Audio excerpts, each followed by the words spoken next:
what is truth? Pontius Pilate asked this of Jesus right before he was to be crucified. Have you ever just stopped to think about the truth? The question, what is truth, has been asked, and one of the oldest questions to have been asked in history. What qualifies me to be able to speak on this subject is that I'm one who truly seeks to know the truth wherever it leads. And the purpose of this speech is to shed light on the misgivings of relative truth and to show that there is another option. And today I would like to talk about what relative truth is, how it is so dangerous to society, and show the alternative, absolute truth. So what exactly is relative truth?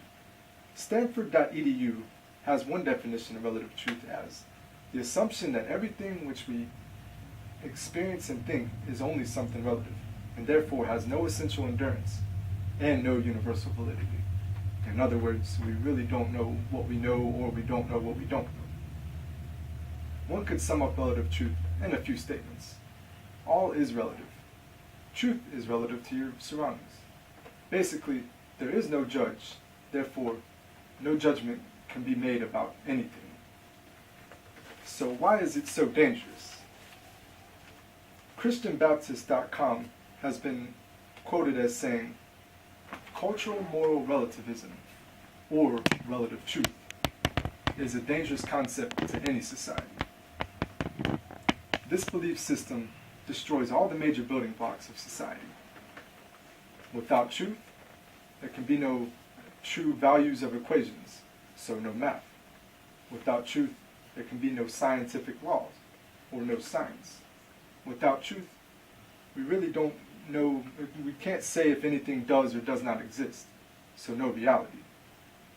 And this belief system dehumanizes humans. And allow me to explain with an example. How do I know I'm not really a chicken? How do I know chickens even exist?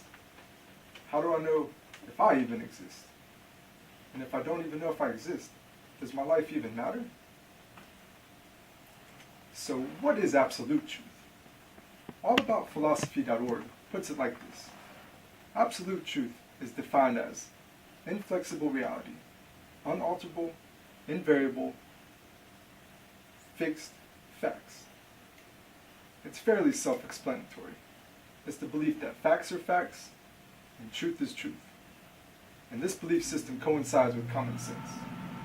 How do I know I exist? Because I'm the one that asked the question. That's why.